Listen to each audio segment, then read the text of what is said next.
Hello, bonjour, je suis Kiki et je te raconte mon histoire. J'ai prévu pour toi une série que j'appelle La face cachée du challenge 52 semaines non-stop qui comprend 7 épisodes.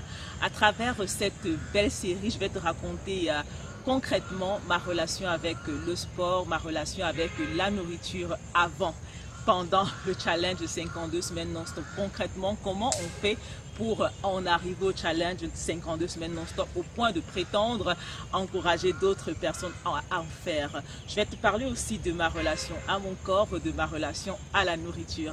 Alors, abonne-toi à ma page, clique sur la cloche de notification de telle sorte que lorsque je publierai chaque épisode de cette belle série, tu en seras certainement informé.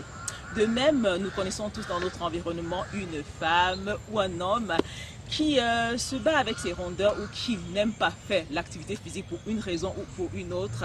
Ce serait l'occasion peut-être de partager cette vidéo avec elle pour qu'elle puisse y trouver une source d'inspiration, mais davantage une source d'encouragement pour elle aussi ou lui aussi prendre son corps en main. Alors, je commence tout de suite avec l'épisode 1. Je l'ai appelé une histoire de kilos.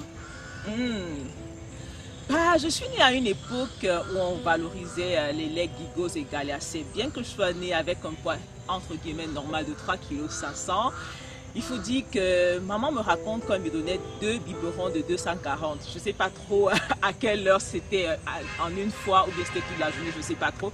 Toujours est-il qu'à 3 mois, j'avais 12 kilos.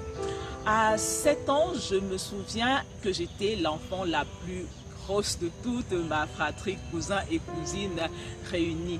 À 12 ans, j'avais 60 kilos. À 13 ans, j'avais 75 kilos.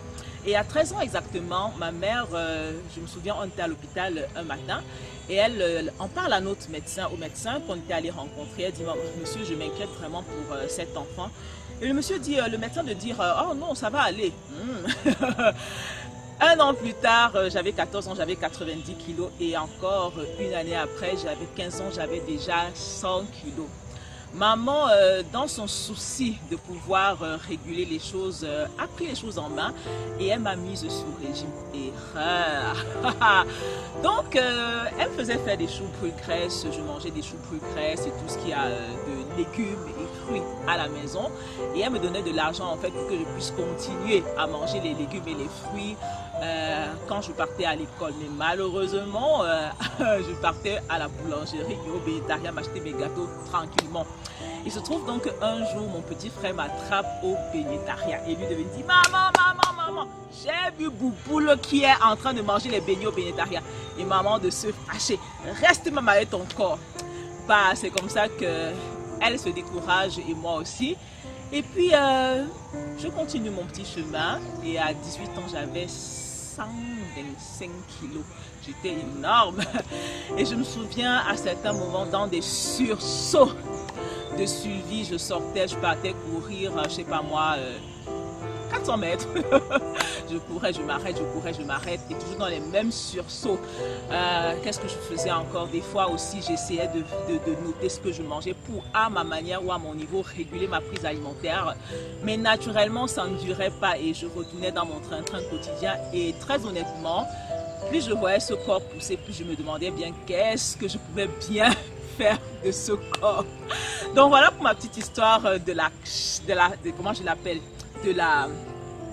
j'arrive pas à trouver le mot, de la courbe de mon poids jusqu'à mes 18 ans. Reste scotché pour le prochain épisode où je vais te raconter des épisodes drôles de ma vie de grosse. D'ici là, prends soin de toi, bisous.